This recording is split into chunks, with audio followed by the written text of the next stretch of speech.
શ્રી સ્વામિનારાયણ ભગવાનની જય, અક્ષર પુરુષોત્તમ મહારાજની જય, ગુણાતીતાનંદ સ્વામી મહારાજની જય, પ્રમુખ સ્વામી મહારાજની જય, પ્રગટ ગુરુ હરિ મહંત સ્વામી મહારાજની જય, સુરત અક્ષરધામ મહોત્સવની જય.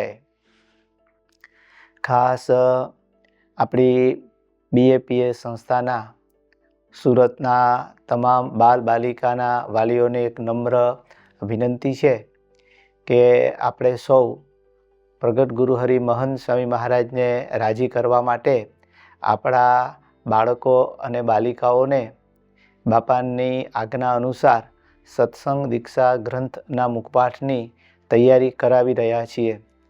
આમાંથી ઘણા બધા વાલીઓએ ખૂબ જ રસ લઈને ખૂબ જ મહેનત કરીને પોતાના બાળકોને અને બાલિકાઓને 315 શ્લોક કંઠસ્થ કરાવી દીધા છે અને બાપાના અંતરનો રાજીપો પણ લઈ લીધો છે. પણ ઘણા બાળકોના વાલીઓ માતા પિતાએ હજુ આ મુખપાઠ કરાવ્યો નથી. તો આ એક બાપાને રાજી કરવાની ઉત્તમ તક છે અને બાળકોને પણ અનેરો ઉત્સાહ છે.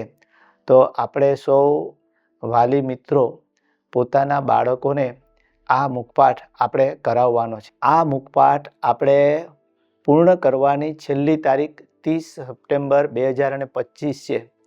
એટલે આવતા મહિનાની 30 તારીખે આ મુખપાઠ પૂર્ણ કરી દેવાનો છે. પછી એટલા માટે બધા વાલીઓને ખાસ નમ્ર વિનંતી છે કે બાળકોએ મુખપાઠ તો કરી લીધો છે. ઘણીવાર કેવું હોય છે કે ઘણા વાલીઓને એવું થઈ ગયું છે કે હવે એમની સ્કૂલ ચાલુ થઈ ગઈ છે, ટ્યુશન ચાલુ થઈ ગયા છે અને એનું હોમવર્ક કરવાનું હોય એટલે હવે મુખપાઠ ન કરે તો ચાલે. પણ એવું નથી. આપણે બધાએ બાપાને રાજી કરવાના છે. તો બાળકની અંદર એટલી બધી શક્તિ પડેલી છે, પરંતુ એને થોડું મોટિવેટ કરીને, એને થોડો આમ કહેવાય ને કે આગ્રહ કરીને પણ આ 315 શ્લોક કરાવી દેવાના છે. ઘણા બાળકો અને બાલિકાએ કરી દીધા છે પણ એનું રિવિઝન કરતા નથી. તો રિવિઝન કરાવવું પડે આપણે, અને રિવિઝન કરાવીને પછી નિર્ણાયકને આપી અને 315 શ્લોક એ લોકો તરફથી ઓકે થાય ત્યારે જ એ મુખપાઠ થયેલો ગણાશે અને ત્યારે જ એ બાપાના રાજીપાના લિસ્ટની અંદર એનું નામ આવશે. અને બધા વાલી મિત્રોને એક વિનંતી છે કે તમે કોઈ પણ પ્રકારે બાળકને સમજાવી પટાવી, એને શક્તિ પડેલી જ છે. આપણે એવું માની છે કે મારા બાળકને, મારી બાલિકાને આમ છે ને તેમ છે ને બધું, પણ એ બીજો કેટલો સમય ક્યાંય ઊંઘવામાં, ખાવામાં ને રમવામાં ને જતો રહેતો હોય છે. પણ આ જ્યારે એક આવો રાજીપો પાછો મળવાનો નથી. એના જીવનની અંદર આવી એક ક્યારેય તક આવવાની નથી. આ તક ગઈ પછી આવી બીજી તક આવવાની નથી. તો આપણે બધાએ ખાસ ખટકો રાખવાનો અને કોઈ પણ સંજોગોની અંદર, કોઈ પણ પરિસ્થિતિની અંદર, કોઈ પણ ભોગે આ બાળક પાસે, બાલિકા પાસે મારે આ મુખપાઠ કરાવવો જ છે, નિર્ણાયકને અપાવવો જ છે અને બાપાને રાજી કરવા જ છે. તમારામાં એવી આમ અંદરથી ધગસ હશે ને તો બાળક પણ સામેથી તૈયાર થશે અને કરશે અને રાજીપો પ્રાપ્ત કરી શકશે. તો બધાને ખાસ નમ્ર વિનંતી છે કે બધા ખાસ આ બાપાના એક આખો પ્રોજેક્ટ છે. સ્વામીનો 10,000 બાલ બાલિકાઓને તૈયાર કરવાનો આખો એક પોતાનો અંતરનો એક સંકલ્પ અને પ્રોજેક્ટ છે. તો એની અંદર આપણો બાળક બને, અક્ષર પુરુષોત્તમનો વિદ્વાન બને, એ કેટલી મોટી સિદ્ધિ ગણાય. તો ખાસ બધા આના ઉપર જરા વિશેષ ધ્યાન આપો અને વિશેષ ધ્યાન આપીને એના ઉપર થોડુંક એને પ્રાધાન્ય આપીને ટાર્ગેટ બનાવો કે આપણે કરાવવું જ છે. આપણને એવી નિષ્ઠા હશે ને તો આ કાર્ય થશે જ. તો બધાને એવી નિષ્ઠા છે, અક્ષર પુરુષોત્તમની નિષ્ઠા છે, બાપાને રાજી કરવા એવી પણ આપણા અંતરની ઈચ્છા છે. પણ આ થોડોક ફોદો રહી જાય છે, તો એ ફોદો કાઢવાનો છે અને આ કાર્ય કરવાનું છે.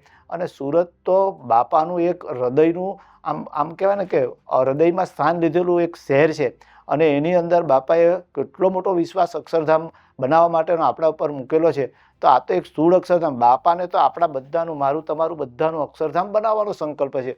અને એની અંદર જો થોડા આપણે આગા પાછા થઈએ ને તો પછી મૂર્તિ ઘડાય નહીં અને પછી એ પથ્થરનો પથ્થર રહે, એમાં આપણું ઘડતર ન થાય. આ બધું બાળકોના ઘડતર માટે તો ખરું જ, પણ સાથે સાથે વાલીઓના ઘડતર માટે પણ છે. તો બધા જ વાલીઓને નમ્ર વિનંતી છે કે આપણા બાળકો બાલિકાઓ માટે થોડો સમય કાઢી અને એમને થોડું કોઈ પણ રીતે સમજાવી પટાવીને પ્રેમથી એની પાસે આ મુખપાઠ કરાવી.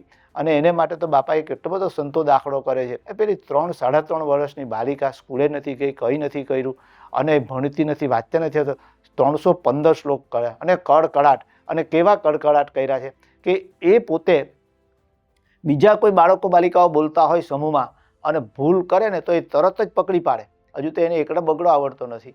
તો કેટલી બધી શક્તિ પડેલી છે. તો આપણા બાળકો તો સ્કૂલે જતા હોય, ભણેલા પણ હોય છે, પણ આપણે બધા એને માટે એટલા સજાગ નથી.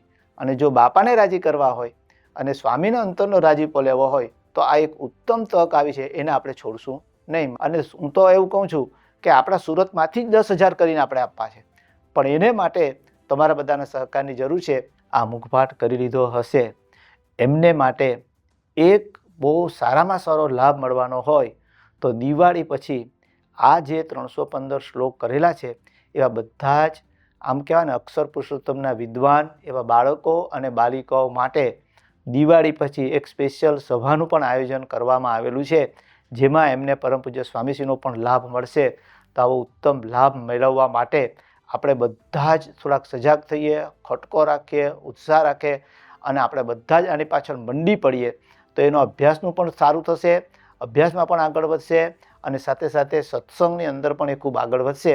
તો બધા વાલીઓ આ વાતને ધ્યાનમાં રાખી અને આપણા બાળક ઉપર બાપાની દ્રષ્ટિ પડી જાય અને એ પોતે એના જીવનની અંદર બધા જ ક્ષેત્રોની અંદર ખૂબ આગળ વધે, એના માટે આવી એક સરસ એક તક મળી છે.